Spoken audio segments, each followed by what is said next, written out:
তো আজকে আমরা পরিবেশবিদ্যার চতুর্থ ক্লাস নিয়ে চলে এসেছি। আজকের টপিক কি আছে? টপিক হচ্ছে পরিবেশ শিক্ষার কার্যক্ষেত্র এবং বিজ্ঞান ও সমাজবিজ্ঞানের বিভিন্ন শাখার সঙ্গে সম্পর্ক। তাহলে পরিবেশ শিক্ষার কার্যক্ষেত্র মানে পরিবেশটা পরিবেশবিদ্যার বিস্তৃতিটা কত দূর সেটা হচ্ছে আজকে আমরা পড়ব। আর কি পড়ব? বিজ্ঞান ও সমাজবিজ্ঞানের সঙ্গে কেমন করে সম্পর্কযুক্ত বিভিন্ন শাখার সঙ্গে, সেটা আজকে আমাদের বিষয়।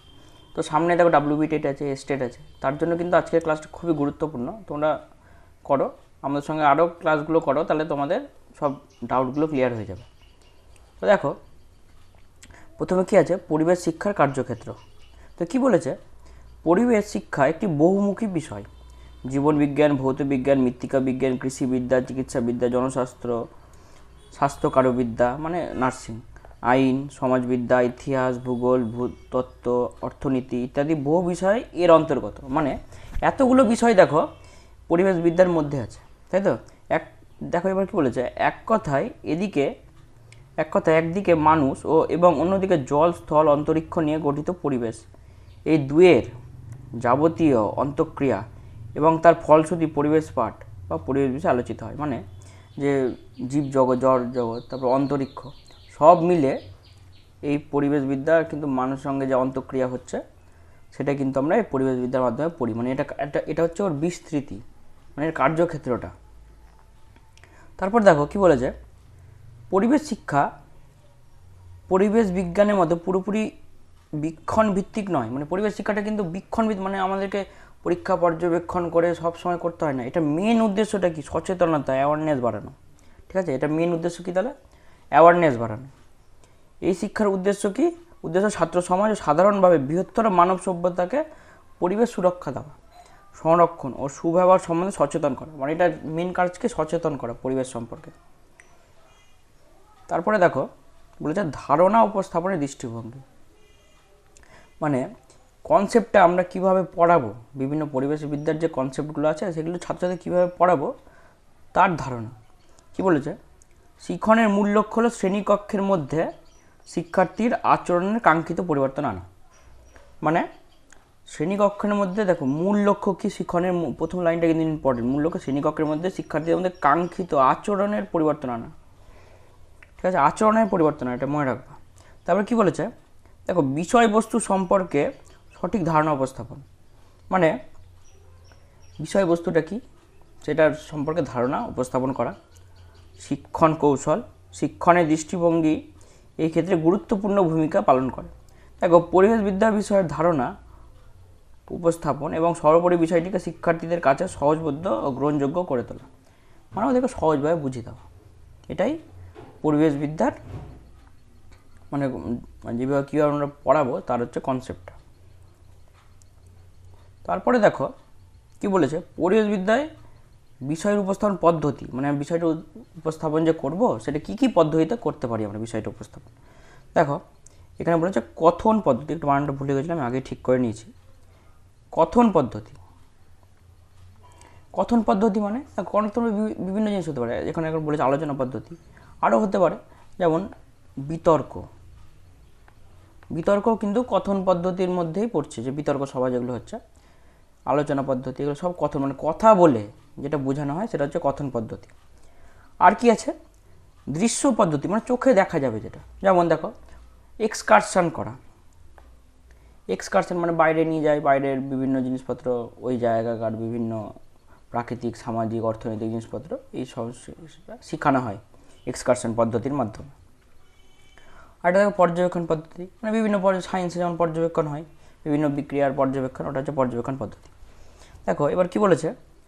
কর্ম পদ্ধতি, মানে কিছু করে, যেমন প্রকল্প পদ্ধতি হলো, পরীক্ষাগার পদ্ধতি হলো, এইসব ব্যবহারিক পদ্ধতি।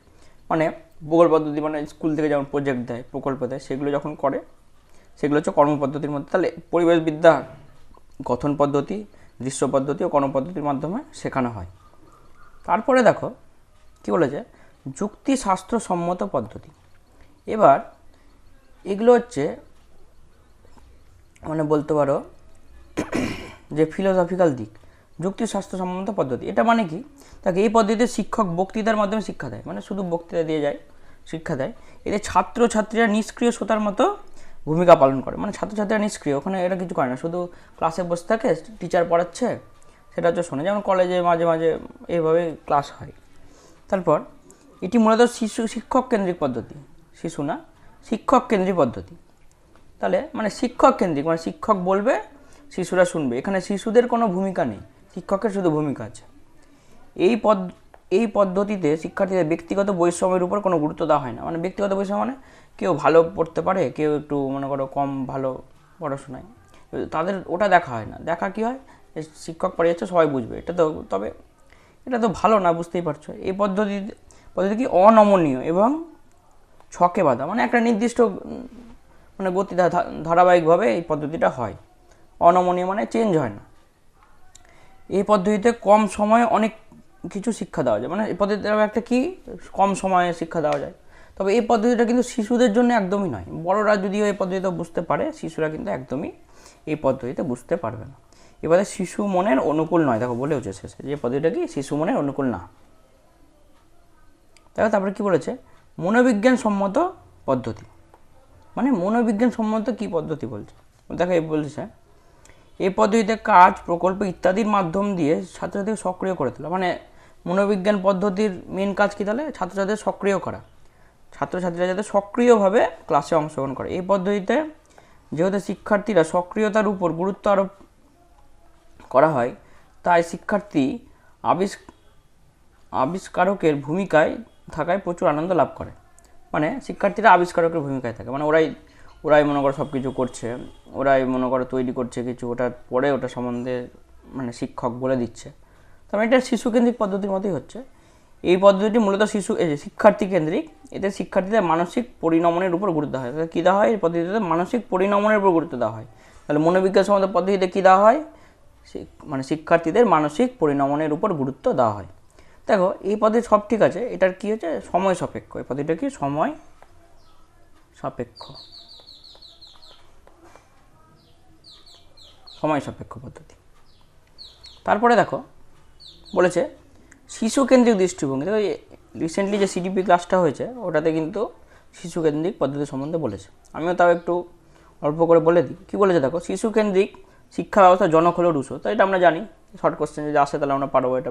শিশুকেন্দ্রিক শিক্ষা ব্যবস্থা জনককে রুশো, তবে রুশোর পরবর্তীকালে দার্শনিকগণ যেমন কুইন্টিলিয়ন, ইরাসমাস, কেমিনিয়াস প্রমুখ শিক্ষা ভাবনাতে এই দৃষ্টিভঙ্গি লক্ষ্য করা গেছে, মানে এরাও এই দৃষ্টিভঙ্গি মানে উদযাপন করেছে। দেখো তাছাড়াও পরবর্তীকালে কি Pestalozzi, Herbert Spencer, Froebel, Dewey, Rabindranath, Maria Montessori পদ্ধতি তো আছেই, ওটাও শিশুকেন্দ্রিক একটা পদ্ধতি, ওখানে শিশুরা কেন্দ্রে থাকে। স্বামী বিবেকানন্দ, কল্পমূর্তি প্রমুখের ভাবনাতেও এই শিশুকেন্দ্রিক শিক্ষার অধিকতর বিকশিত হয়ে উঠেছে। মানে শিশুকেন্দ্রিক পদ্ধতি মানে যেটা শিশুটা মেন থাকবে, মানে মানে শিক্ষক মেন না, এখানে শিশু মেন, শিশুর উপর গুরুত্ব আরোপ করে পড়ানো হবে, শিশু কীভাবে পড়তে চাইছে, শিশুর কীভাবে বিকাশ হবে, সেইভাবেই এই পদ্ধতিটা মানে হয় শিশুকেন্দ্রিক পদ্ধতি। তোমরা সিডিপি ক্লাসগুলো করো, সিডিপি ক্লাসগুলোতে এগুলো খুব ভালোভাবে বলা আছে। দেখো এবার আমাদের আজকের এমসিকিউ চলে এসছে, আজকের ক্লাসটা বেশি বড় না, তো এমসিকিউ আজকে অনেকগুলো আছে। দেখো শিক্ষণের মূল লক্ষ্য কী বলেছিলাম, শিক্ষণের মূল লক্ষ্য কী, আচরণের পরিবর্তন করা, বিষয়ে আরও আছে, বিষয় উপস্থাপন করা, নিজের জ্ঞানের বিস্তার লাভ করা, বা কোনোটি নয় তো হবেই না, বুঝতেই পারছো। কিন্তু মেন প্রধান কারণ কী ছিল, যে আচরণের পরিবর্তন করা, তাহলে এটা হবে এ। তারপরে দেখো এটা এ হবে অ্যান্সার, হ্যাঁ। তারপরে দেখো কী বলেছে, এনভায়রনমেন্টাল এডুকেশনের দপ্তর কোথায় আছে, সদর দপ্তর, এটা মনে রাখবো আহমেদাবাদে আছে, এডুকেশন দপ্তর আহমেদাবাদে আছে। তারপরে দেখো পরিবেশ সমস্যার সমাধানে শিক্ষণ আলোচনা করা হয়, পরিবেশ সমস্যার সমাধান, ভালো মতো দেখো, সমস্যার সমাধানে শিক্ষণ আলোচনা করা হয়।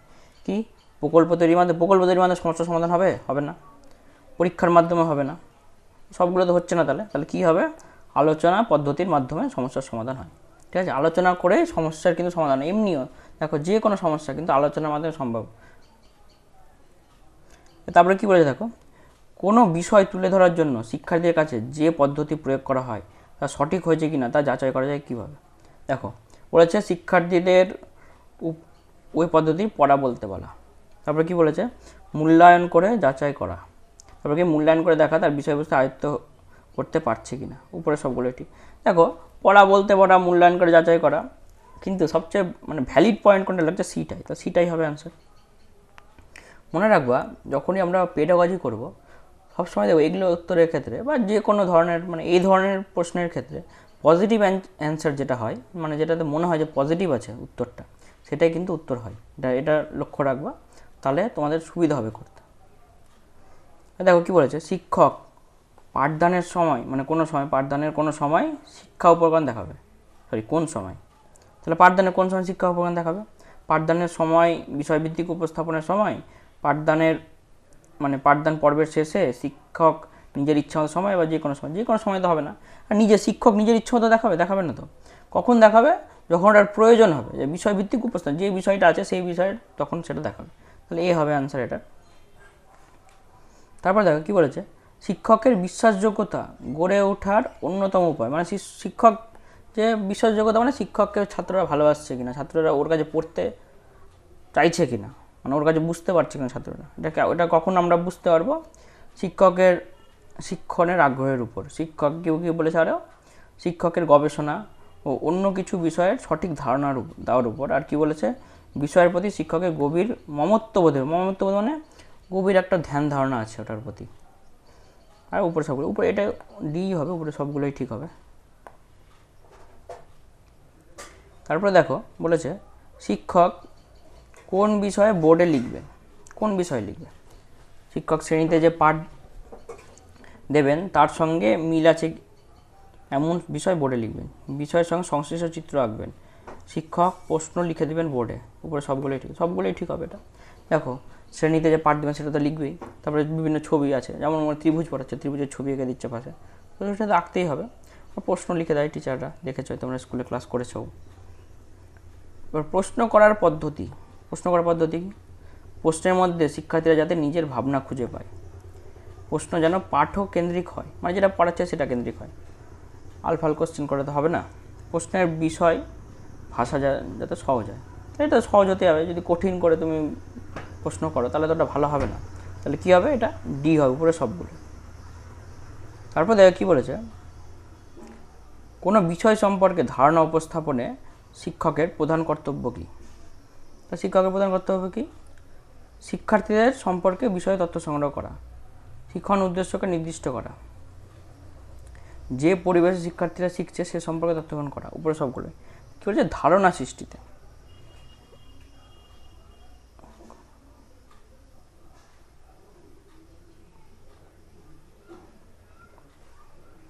তাহলে এটা ডি হবে, উপরে সবগুলোই হবে। দেখো প্রতিটা ঠিক মনে হচ্ছে, যে পরিবেশে শিক্ষার্থীরা শিখছে সে সম্পর্কে তথ্য সংগ্রহ, শিক্ষণের উদ্দেশ্য নির্দিষ্ট করা, তারপর শিক্ষার্থীদের সম্পর্কে বিশদ তথ্য সংগ্রহ করা। তারপরে দেখো কি বলেছে, পরিবেশবিদ্যা সংক্রান্ত বিষয়ের উপর পাঠ উপস্থাপন শিক্ষক কী করবে, পাঠ উপস্থাপনের পূর্বে পাঠ পদ্ধতি নির্দিষ্ট করবে, শ্রেণীকক্ষের পরিস্থিতি অনুযায়ী পাঠ পদ্ধতি স্থির করবেন, তারপরে শিক্ষার্থীদের সঙ্গে আলোচনা করে পাঠ পদ্ধতি করবে কি, একাধিক পদ্ধতি সংমিশ্রণে পাঠ উপস্থাপন করবে, তো এটাই হবে একাধিক পদ্ধতির যেটা ভালো হবে, সব সংমিশ্রণ করে পাঠটা উপস্থাপন করে মানে বোঝাবে, শুধু এমন না যে বক্তৃতা দিয়ে যাবে, বা এমনও না যে শুধু ছবি এঁকে গেল বোর্ডের মধ্যে কিছু বোঝালো না, সেটাও হবে না, সব একসঙ্গে সব পদ্ধতি মিলে পাঠটা উপস্থাপন করবে। তবে কী বলেছে, পরিবেশবিদ্যা সংক্রান্ত পাঠদানে যেসব পদ্ধতি অধিক ব্যবহৃত হয়, দেখো কী বলেছে, বক্তৃতা পদ্ধতি হয়ে গেছে, পদ্ধতি হবে, বক্তৃতা সহ আলোচনা পদ্ধতি, প্রকল্প পদ্ধতি, আর উপর সবগুলোই হবে, এটা বক্তৃতা দিবে, বক্তৃতা সহ আলোচনা করবে, প্রকল্প দিবে, সবগুলোই হবে। তারপরে কী বলেছে দেখো, পরিবেশবিদ্যা পাঠদানে শিক্ষক বাস্তব ঘটনার উদাহরণ কখন দেয়, কেন দেয়, কী বলে, শিক্ষার্থীদের মধ্যে প্রেষণ সঞ্চার করার জন্য, প্রয়োজনীয় উপলব্ধিতে শিক্ষার্থীদের সাহায্য করা, শিক্ষার্থীদের মনোযোগী করে তোলা, আর শিক্ষার্থীদের কল্পনা ক্ষমতাকে উদ্দীপিত করা। তো দেখো প্রয়োজনীয়তা উপলব্ধি করা, এটা হবে বি, মানে যাতে শিক্ষার্থীরা বুঝতে পারে, যদি মানে আমি যদি রিয়েল লাইফ কোনো এক্সাম্পল দিই তাহলে তো শিক্ষার্থীরা ওটার প্রয়োজনীয় সম্বন্ধে বুঝতে পারবে। তারপর দেখো কি বলেছে, প্রাথমিক স্তরে শিক্ষার্থীরা পরিবেশের পরিচিতির মাধ্যমে কী করে, পরিবেশকে জানতে শেখে, পরবর্তীতে পরিবেশবিদ্যা জানার প্রতি আগ্রহী হয়, পরিবেশ সংক্রান্ত যে কোনো বিষয়ে পড়তে ভালোবাসে, সবগুলো, তাহলে তো সবগুলোই হবে, সবটি পজিটিভ অ্যান্সার করছে। তারপর দেখো কী বলেছে, পরিবেশ শিক্ষার সঙ্গে সম্পর্ক রয়েছে কার? বিজ্ঞান, সমাজবিজ্ঞান, সাহিত্য না সবগুলো? তো সবগুলোই হবে এটা অ্যান্সার। তো আমরা পড়েছি সব বিষয়ের সঙ্গে পরিবেশের সম্পর্কযুক্ত। তাহলে দেখো আজকে আমরা ক্লাসটা কমপ্লিট করলাম। আজকের ক্লাসটা এইটুকুই। অনেকগুলো এমসিকিউ করেছি আমরা। তো তোমরা আমাদের সাথে থেকো আর আমাদের চ্যানেলটা সাবস্ক্রাইব করে নিও। এরকম ক্লাস কিন্তু আরও আসবে। Thank you.